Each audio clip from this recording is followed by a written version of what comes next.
Welcome to another conscious dialogue, a dialogue with a conscious thought leader. Today we have Peter Matthies.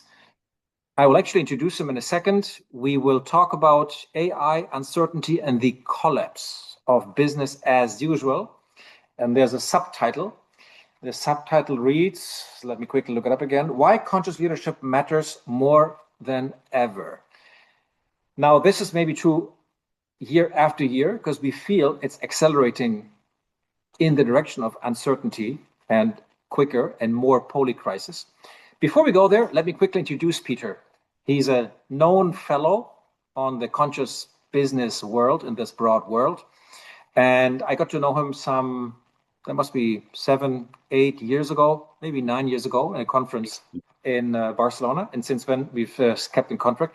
I took the program they offer, the Master of, how's it called, Peter? Master of? Conscious Business Master Program. Conscious Business Master Program. I'll quickly refer to it back before we end this session. So, you know, he's from Conscious Business Institute. Let me quickly introduce him very quickly. He's German, fellow German, but lives in California for 20 plus years.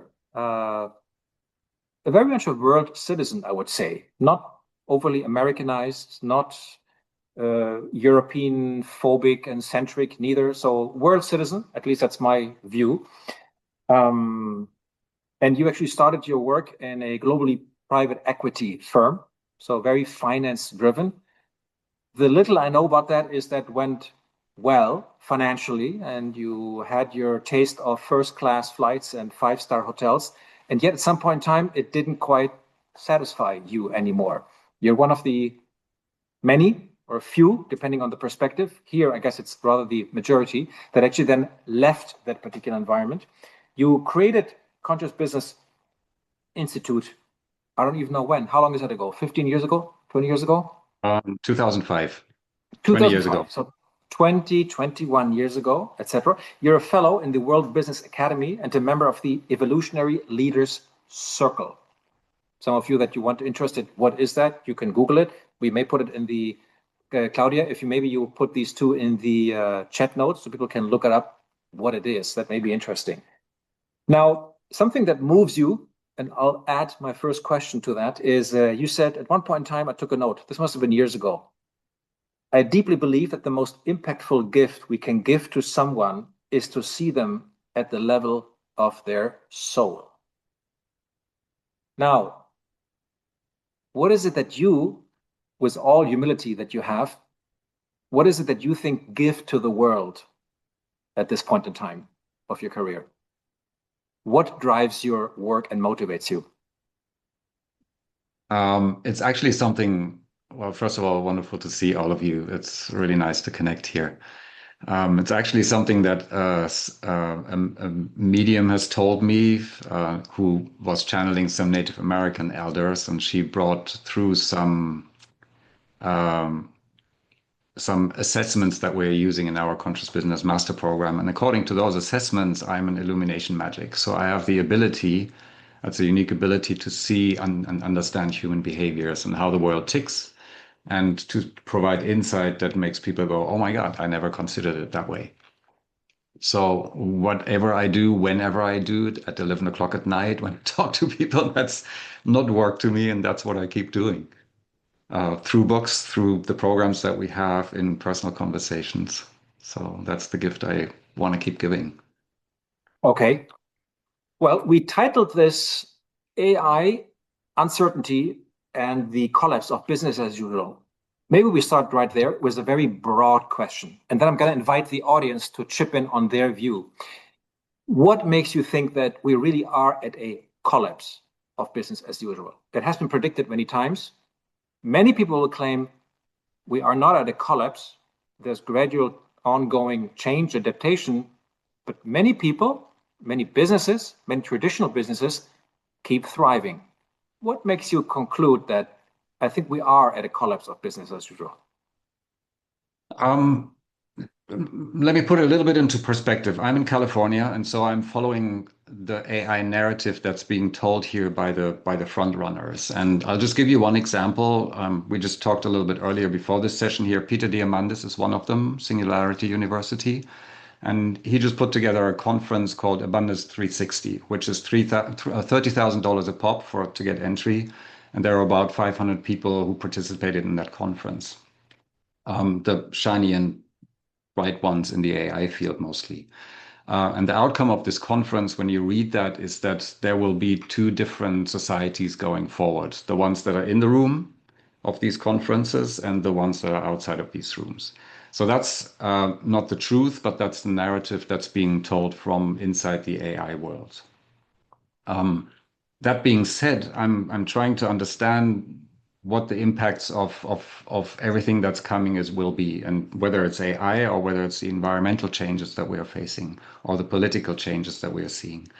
And first of all, the AI world will upset organizations, as you know, in a way that we haven't seen before. And what we are seeing when we work with organizations like Siemens or Carrier or those large organizations, they want to change, they need to change, they all talk about transformation, but they believe that this change will be gradual and it's something that will happen over time and they can hopefully deal with it.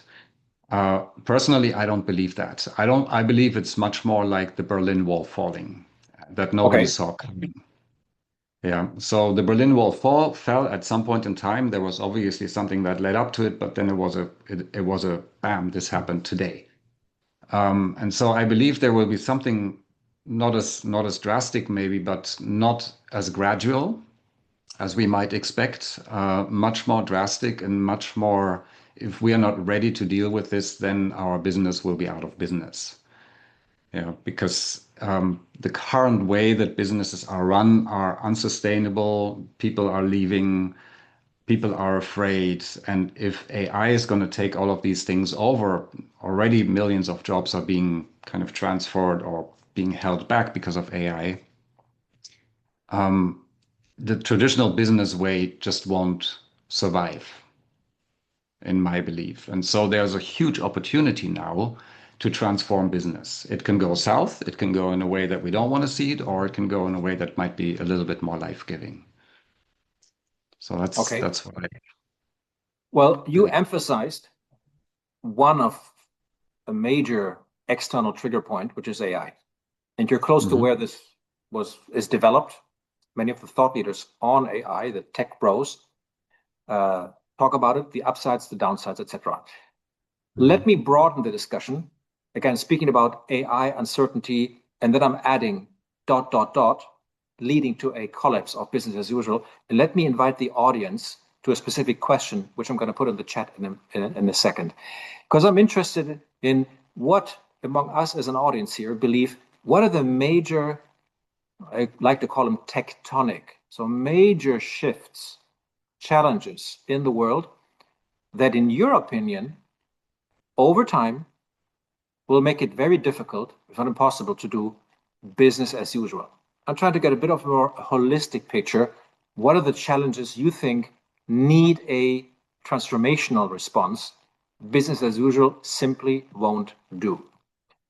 And what I'm inviting the audience to do is to actually put that in the chat. It can be a word. And while you do that, I'm actually adding 3 myself, and they're not from me at all.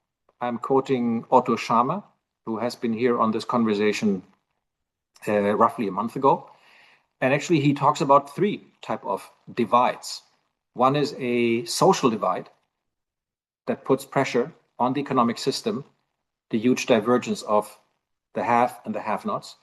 He's talking about a ecological divide, the business as usual consuming, I think the number is 1.5 planets per year, comparing to the how many planets could we consume. And last but not least, the spiritual personal divide between working and striving, surviving in many cases, and the sense making. Okay, so I'm just putting in the discussion 3 major divides, which in his opinion make a business as usual impossible.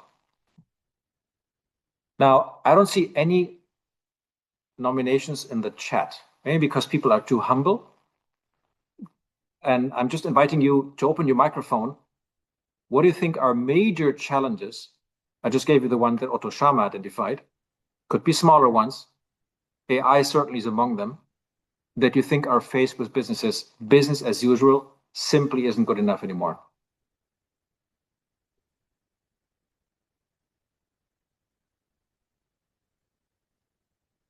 Yeah, maybe I can chip in, Konstantin. Please.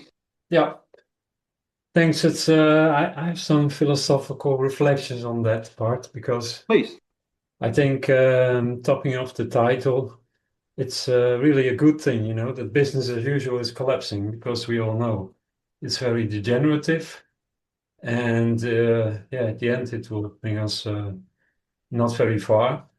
I think we're shifting from business as usual towards awareness as usual, which I can see as something very positive.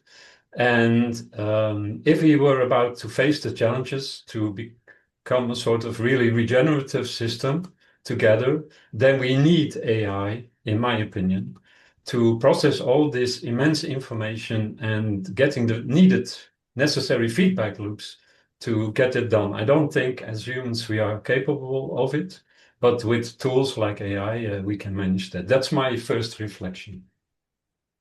Okay, thank you. I see some comments coming in from Alfonso. So what new labor opportunities may absorb the people that is out due to automation? I think we all know about that. And I know that Peter has an opinion, a very educated opinion, which is a huge impact on people, on the human side. Jan, in my view, AI will make everything cheaper and with better quality. Not everything AI will not be competitive. Okay, which is fair. Any other views? Again, outside of AI. I mean, just the ecological divide alone will have an impact on businesses will have to get regenerative, in my opinion. Okay, business as usual will be impossible. We have a hand up for Daniela. Yeah, hi everybody. Hello, Peter. Thanks for the session today. And to me, it's a great chance that we can focus more on this humanness, right? To sense more, to feel more, and to get away from all this knowledge. So this what more to the how do people interact, what are the dynamics and all of these, right? Because AI is processing so much data and so much knowledge, and that would, in my opinion, support us to focus more on our human qualities and capacities more. So to combine both and not to have to be afraid of AI, but to use it more in a way like how can we use it and not being afraid of, okay, what knowledge is it taking away from us or how do we compete with it? So for me, it's a really big chance to get back to our human capacity. Thank you. Jonathan, you want to add your perspective? Well, I think that, in my opinion, the problem is that AI is going very, very fast in destroying employment as usual, which is what is basically what business as usual are using.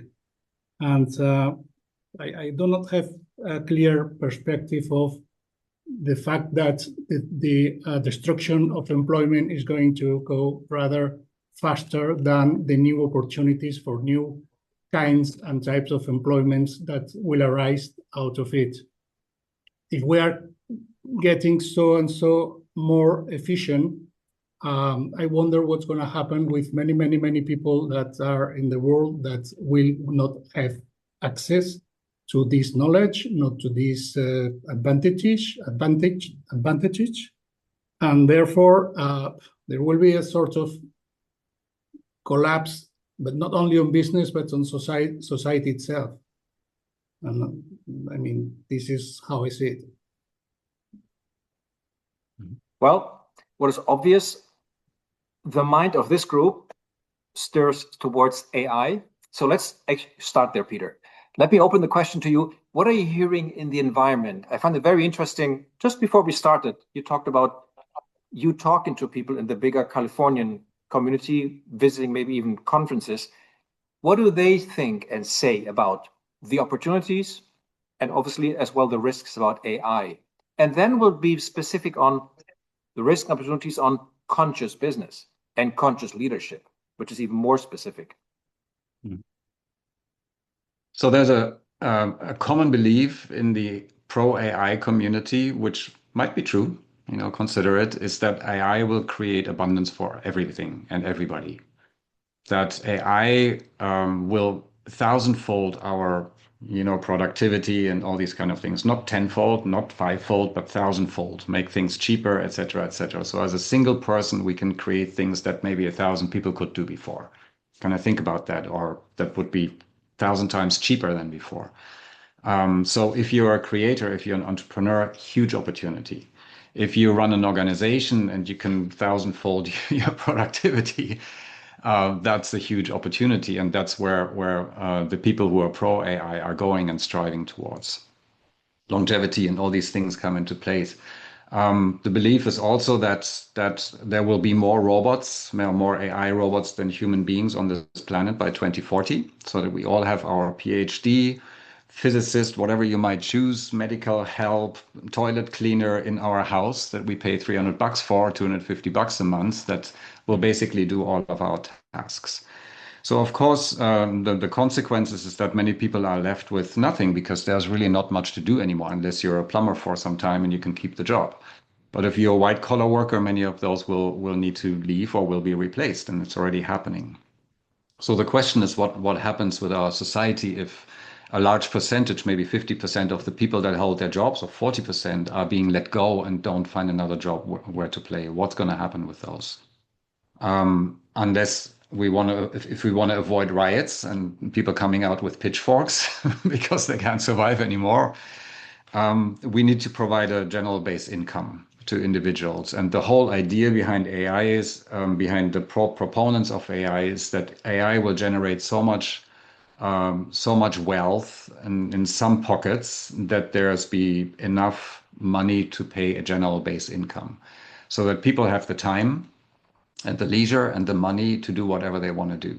Now that poses another question. I don't believe many people are able to do that without just flipping Netflix and smoking pot. If I look at the California society here or the American society, not many people are able to sit and do nothing and be happy with it or find their own contentment from within themselves. So we come back to the point of inner growth and who are we here to be, really. So that's the proponent of AI, and of course the anti group says, it's dangerous. It can fall into the wrong hands. It can destruct society.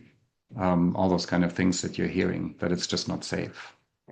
And of course also to reflect about, if we provide a general base income, how's that going to happen? How's that going to be led through the politics movement? If you're in the United States, are the Republicans ever going to say the government is going to pay for the people? That's going to be a big discussion. So it might take 10, 15 years for this general base income to set foot, but the AI disruption might happen in 2 years. So how do we bridge these 10 years of uncertainty, of unrest, of social destruction, maybe, in a way that our society doesn't fall to pieces? You mentioned something interesting, which is in sync with many of the comments that are in the chat, which is a significant impact on people. Now, you covered one aspect, which is then those that may not have a work, but they may have an income, basic income. We know that there's some experiments going on in Europe, what that does to citizens and to people. And the final result is yet to be seen. I want to move back to, what does it do to employees, participants, co-workers, partners in companies?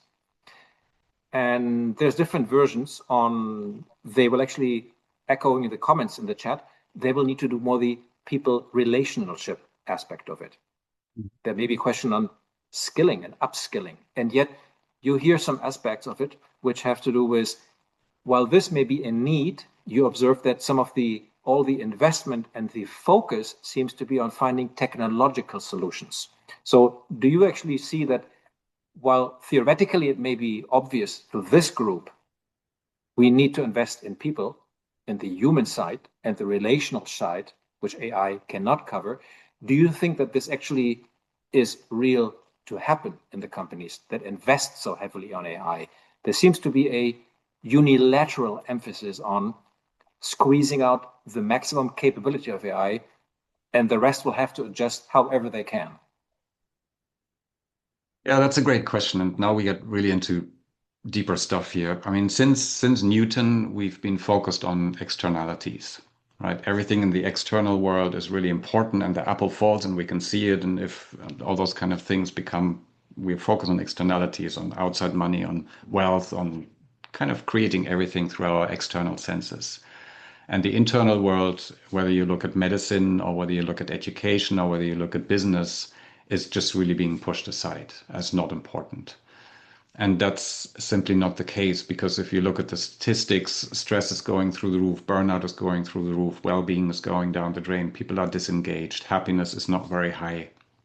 So there's this other component, maybe the female side of the whole equation, not the women, but the female side of the whole equation, about caring, about empathy, that might just be missing and that needs to be balanced. And I truly believe that's the transition that we are in, to balance those two worlds. Right now, it seems that AI is driving us down the road more into externalities. If I look at myself, if I don't use AI from the right consciousness, if I want to create something and I'm like, let's push it, I get more work from AI. You know, I'm creating something and it's great, but it's like my own consciousness is being put on steroids. So if I'm working in an external world, more profits, more outside stuff, we need to do more, we need to create more, we need to outside things. And use AI, that's going to be put on steroids. Yeah, that's a pathway that we are emerging right now. If we don't include our consciousness, where we say, how can we nurture our inner world, how we can be more in balance, how can I come from an authentic perspective instead of a distorted perspective, it leads me down a completely different road. And I believe that's going to be a very, very important part for organizations, and a huge opportunity for conscious business to play parts to help organizations stay on a path where we work with AI in a more conscious, in a more empathetic, in a more human-centric way. Just one example, we're working with a company, it's a large organization. We're just working with 10 leaders of a 500 people team, the top leaders, and they go through the normal transitions in the large organization. There was an acquisition and it's being money pressures, and they're being pushed and more work, and they don't even have time to breathe. Like in many other organizations, burnout is through the roof, and people are flying off the wheel because the world is spinning faster and faster. And they're trying to keep business as usual in place, but it's just not working anymore. So what we're doing with this team is, we call it the re-energize program at this case, because we're just bringing them together and say, how do you guys want to work together? What is really driving you? What's your culture that you want to build? What's going on inside of you? We're looking at all these internal things to balance what's happening on the outside. And lo and behold, we're entering a completely different room in how they work with each other. It's not just a little better, but they want to come back to work. They suddenly have more energy, more time, more coherence.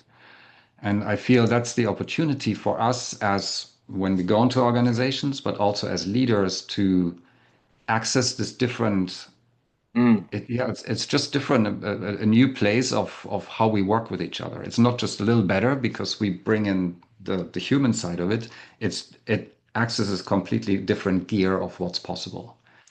And that's something that we need to keep in mind when we work on a different level of consciousness. It's not linearly better, it's transformational better. Well, let me shift this to the specificity of conscious businesses and conscious leaders.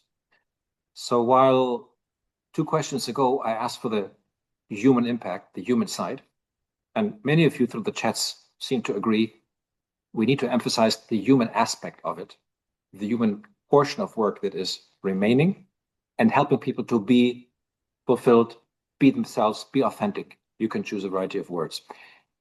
What do you think are the specific opportunities, unique opportunities, for conscious businesses and conscious leaders?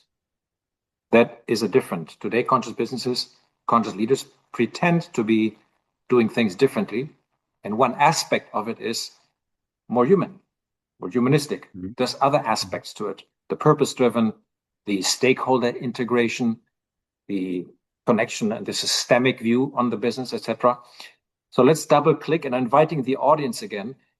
What do you think are the specific opportunities of conscious businesses and leaders to rise to this challenge? And if you don't mind, add it in the chat, because I would like to move into a sphere where we actually discuss opportunities, challenges as well, but look at specific things that conscious businesses and conscious leaders can do different than the common thread of threats. And that's I'm interested.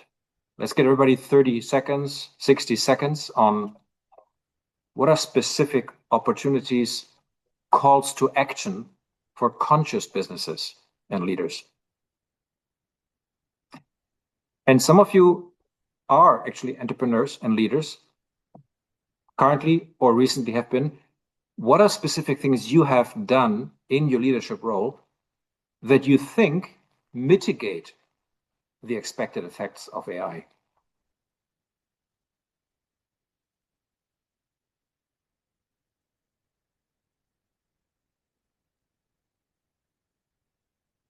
I see some people typing, maybe in our chat. Hopefully, yeah, thank you.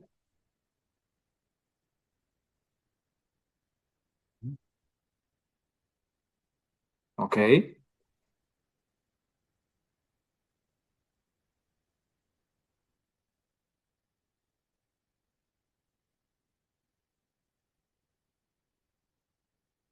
So, Peter, you certainly read the chat, these two comments that we have. What is it, in your opinion? And I know you're addressing this, and you may speak to this, of course, in your Conscious Business Masterclass. How do you try to coach, to consult, and to prepare in what the Conscious Business Institute does? What is the specific conscious opportunity in this change? Yeah, first, we're not humming along here, right? If we're in a humming along society, people are not needing to change, not needing to pay attention. They're comfortable. They're driving their BMW to work, and they keep going. This is a society where we don't need, where we don't know how tomorrow looks.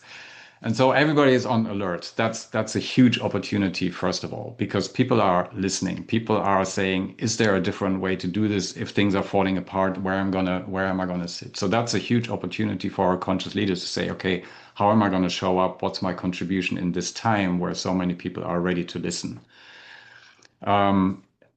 And it's not just on the human side. Like if I would be the CEO of an organization, which I don't want to be, but if I don't want to be a CEO of a large organization, the first thing I would do is I would put a panel together from people that are super versed in environmentalism, for example. What's going to happen with the environment with climate change? In technology, AI, in societal changes, in consciousness. So I would put together a panel because we don't know where the world is going, but I would want to have a panel that gives me outside perspective that I might not be seeing in my day-to-day rat race. And honestly, I don't see a lot of people doing that in the business world. The second thing, because to a hammer, everything looks like like a nail. I'm a conscious business person. So I would build a human-centric organization because I'm seeing every day what kind of power is unleashed. So I would spend time in how do I access the power of the people in combination with the technology that will be emerging. All right, and I just give you one example of I just spoke to an HR leader here.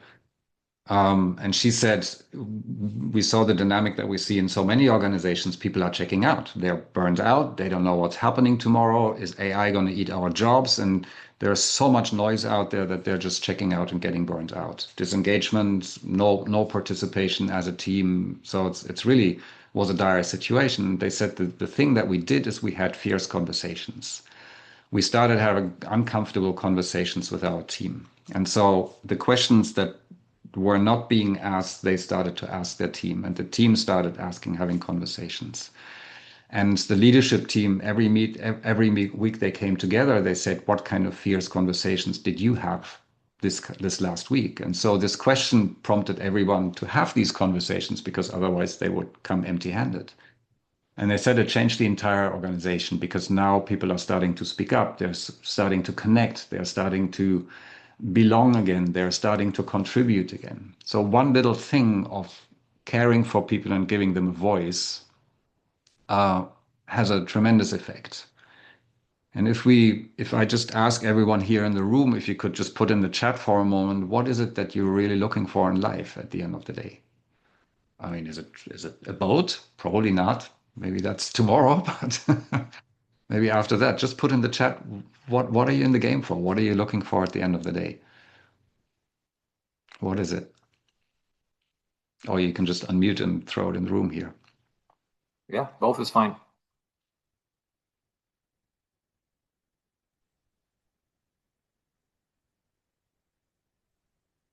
Living my passion, calling, yeah. What else? Yeah, I would, So if I expression can to be in maybe. service. Everyone speak up, yeah. Yes, I just want to say that for me, I really relate to that. I think I'm always looking to find my essence, to really be, I think what you said, Peter, was really, really helpful, to find my essence. And from there, I think I'm really searching for wisdom that can help us to find new ways to lead. And I think in this wisdom, the emotional intelligence will be very important. And awareness will be very important, and also related to AI. I think this will be the difference between AI and using the human capabilities to be wise. And that's, for me, a combination of things. So I'm looking for my essence, and then from that, looking for all those kind of things. Yeah. Yeah. So wisdom, which AI can't give us, right? So there's a different experience that gets us to wisdom. Yeah, exactly. Yeah.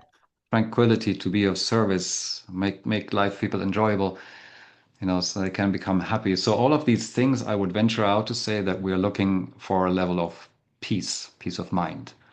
Because if we can't express ourselves, there's something agitating maybe inside of us. Tranquility is there, to be of service. We're looking at a place where we can express ourselves. That's a human need, but ultimately we want to be at peace.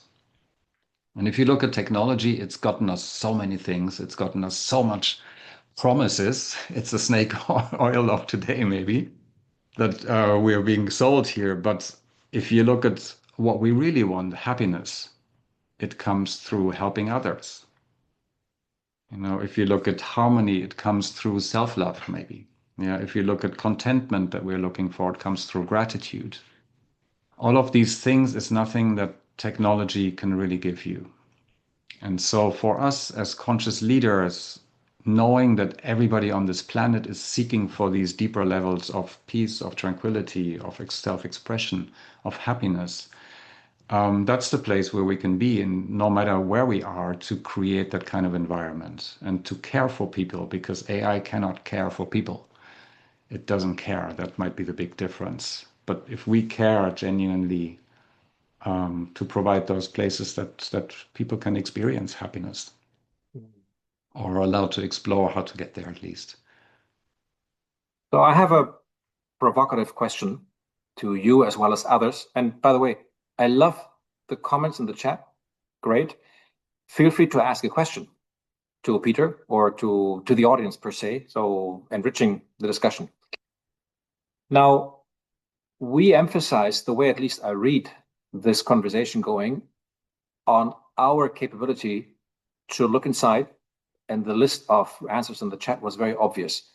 There's this inner work that needs to happen, and I'm not here to question that need and our capability.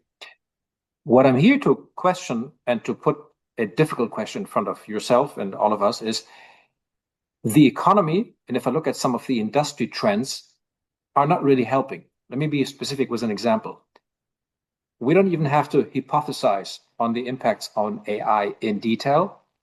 Very difficult to be specific on what exact impact it will have. Let's take another trend which already shows impact, which is a whole internet and specifically the attention robbing industry that is creating an attention deficit. And I think we all heard of our share of analysis and research, specifically among young people, that have a tough time, more and more difficult, just to stay calm and attentional to something in a continuous way.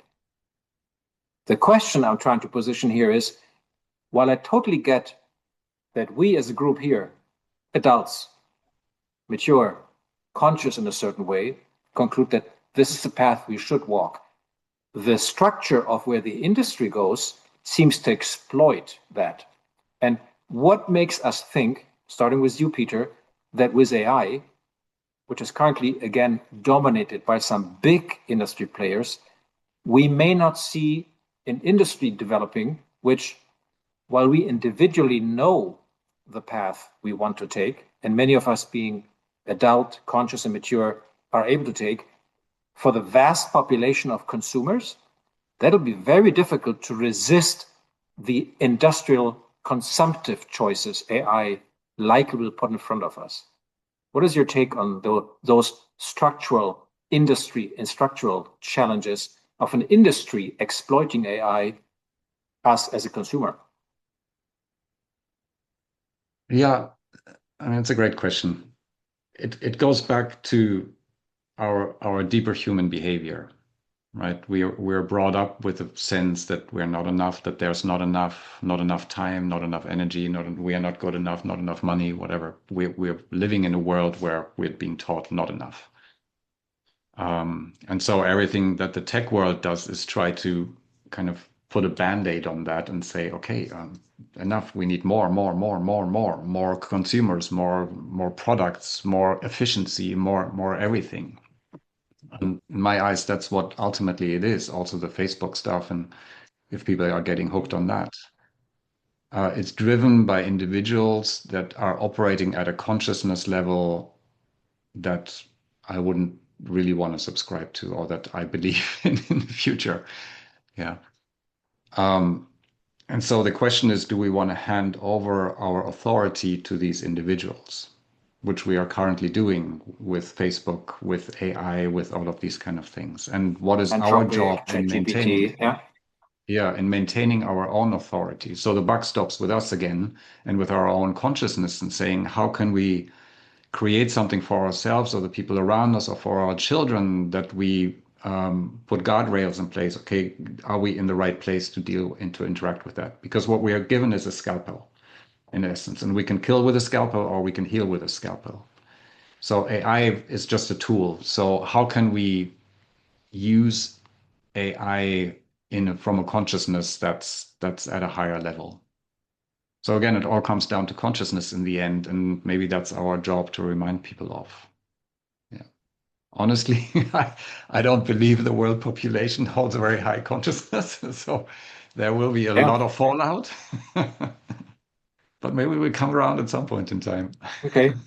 Well, I'm inviting other people in the audience to comment on this.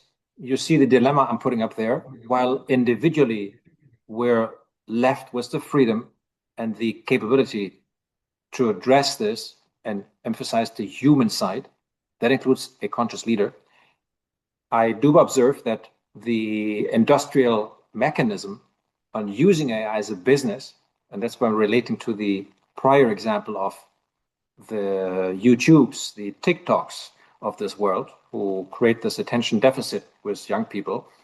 If that is not a structural deficit, that needs to be dealt with and regulated. I don't think it can only be left to the individual to deal with it. What do you think? Rudy, I see your hand up. Hi, hello everyone.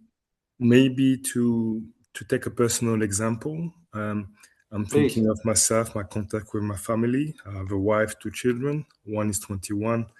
The younger one is 13.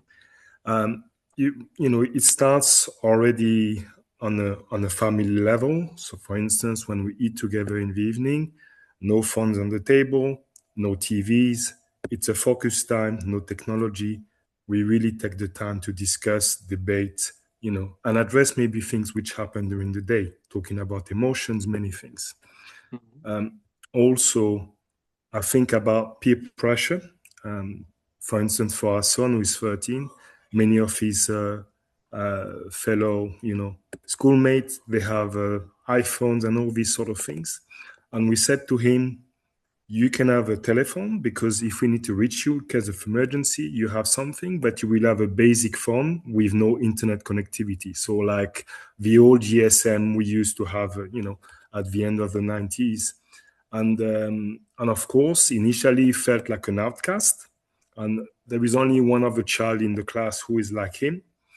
But somehow, even himself after a while, and he was negotiating to try to have a smartphone, month after month. And now he's like, you know what? I don't mind not having a phone because actually when I look in the schoolyard, everybody's on his phone. People don't talk so much. And actually, I like just to, have fun, discuss, and not being on the screen all the time. So I don't know if he's an exception, but it's also about being comfortable, being different.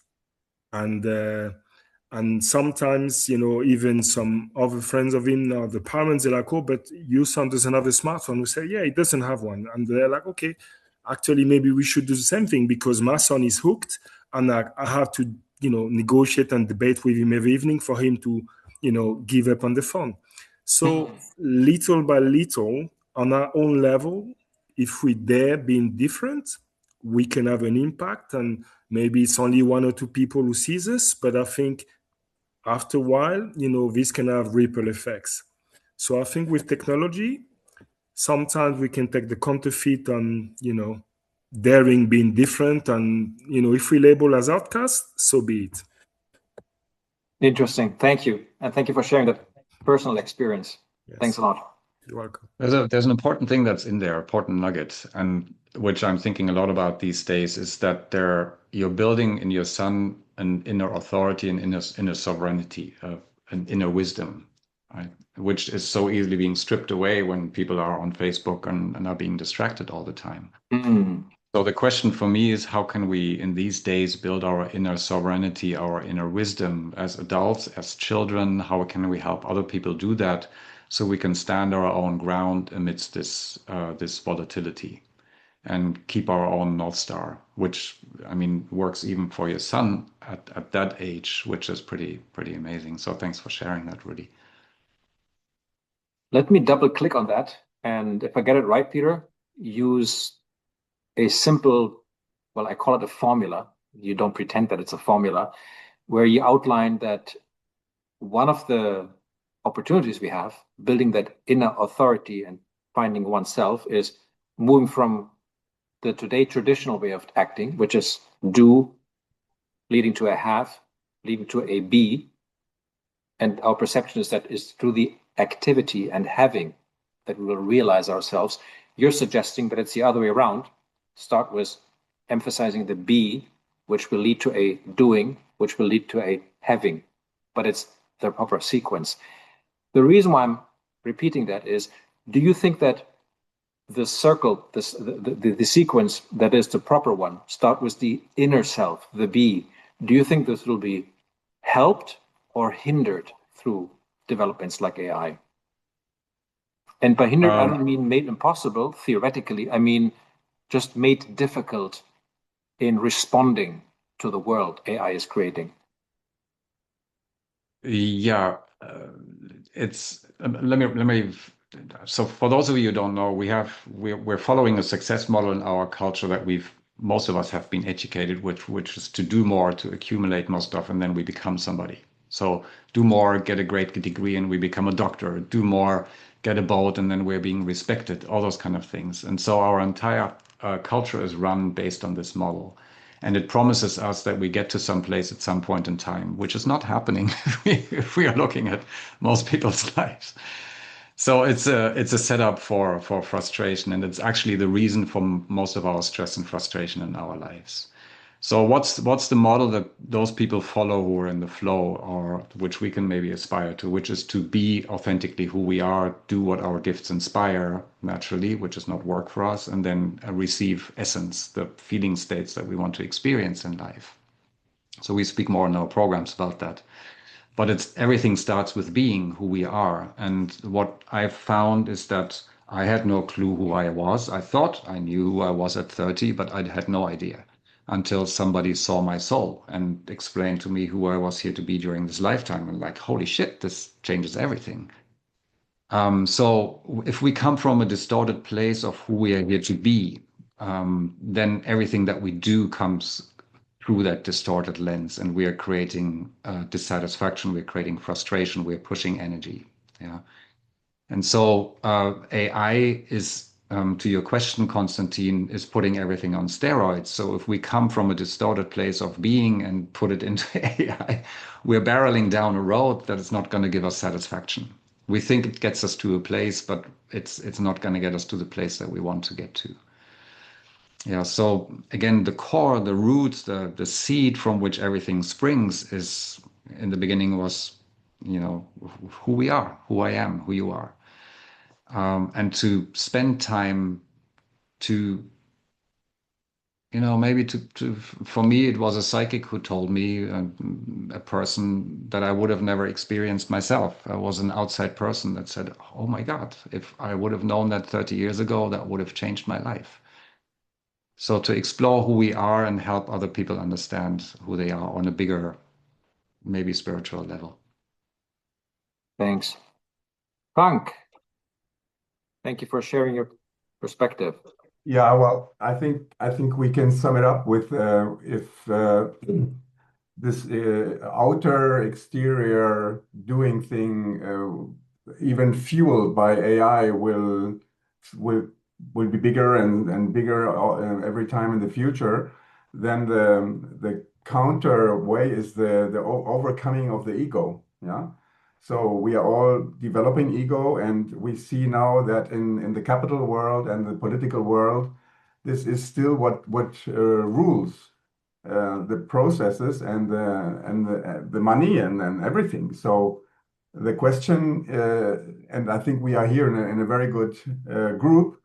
What can we do to overcome the ego in leadership, in institutions, in education, which is very interesting because you know that I'm a Buddhist, and we know that in Spain, not in Spain, in Europe, children don't meditate in school. Yeah, meditate is a very simple, practical exercise that helps you connect with your inner self, with your consciousness, to identify, to learn what it is and how it works. But nobody learns it. Nobody knows about it even. So I can bring my own experience with my kids because I had the luck that my spiritual teacher also taught my kids basic things. What is the mind? How does it work? Why do we react? Etc. etc. And I think they are more conscious. They are more aware of what's going on and more reflective. And I think they have known what is ego, and they have tried to overcome it. But somehow I think it's an exception. And the question here is why don't we change the educational system? Nobody's talking about it. And if the young people, and Rudy, you are doing something in the family world. I mean, that's what I also did. At least in the families, maybe this is the institution that can save us all, you know. But the schools, the kindergartens, the universities, all teachers should be helping. Otherwise, it's tough, and we know that suffering is basic. Is everybody's suffering, and AI and hierarchical organizations driven by capital are not reducing it.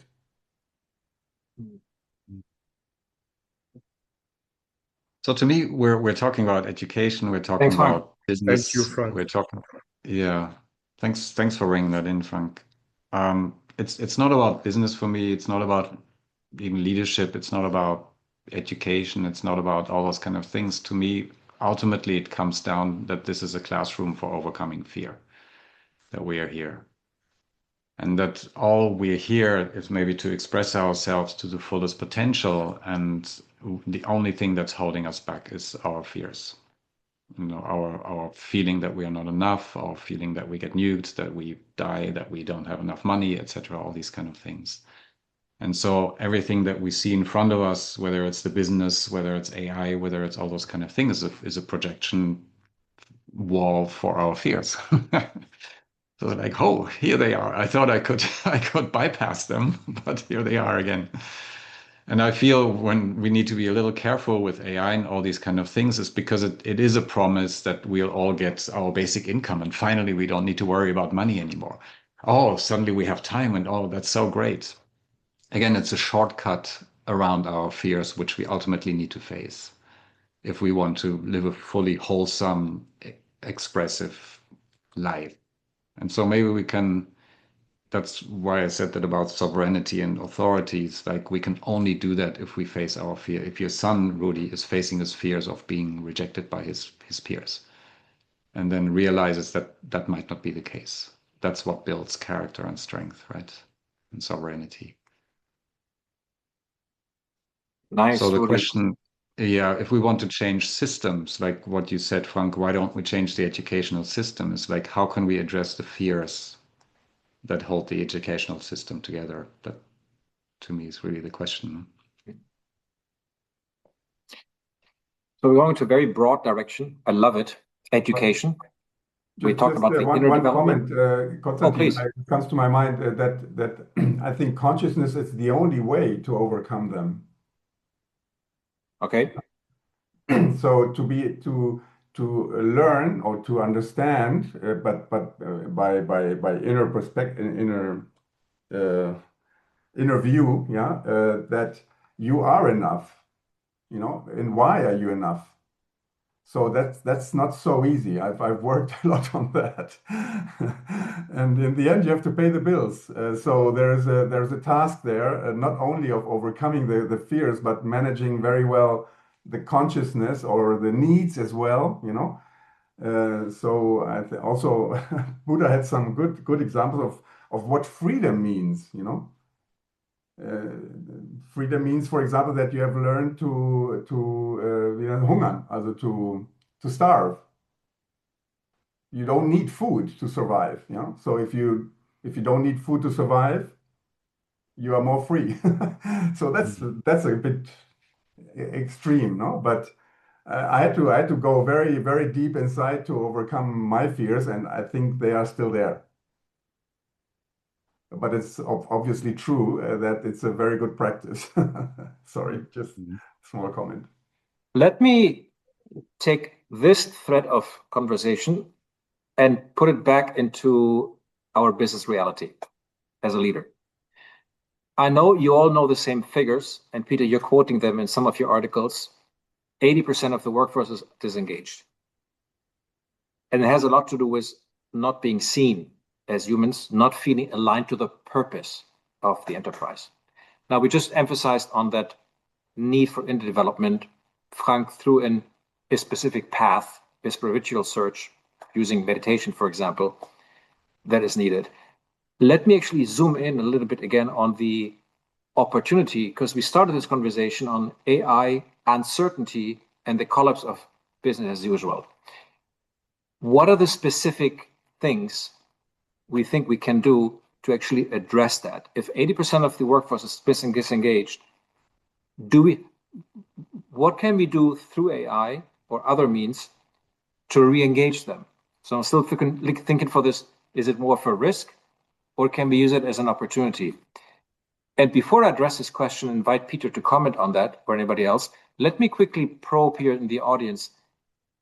Who in his own company, or maybe if you worked in a company until a year or two ago, is already using AI?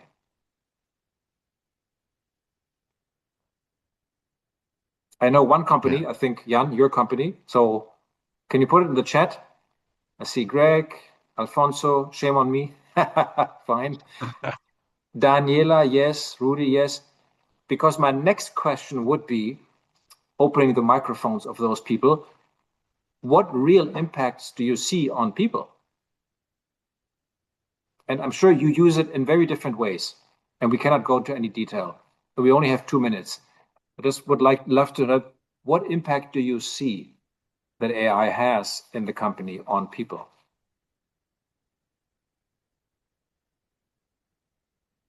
Very quickly, Rudy?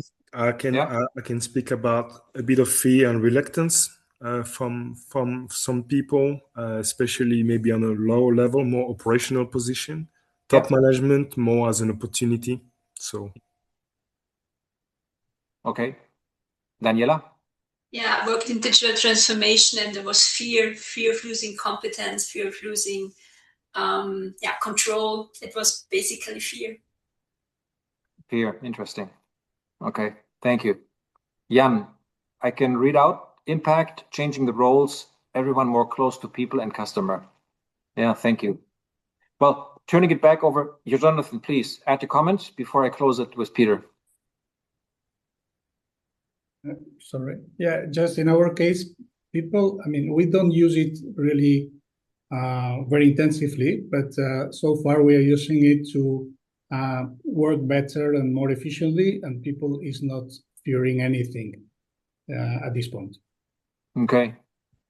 Well, Peter, let me try this wrap-up question. What makes you personally optimistic that conscious business, conscious leadership will rise to the challenge on how to address the uncertainty and these transformational changes?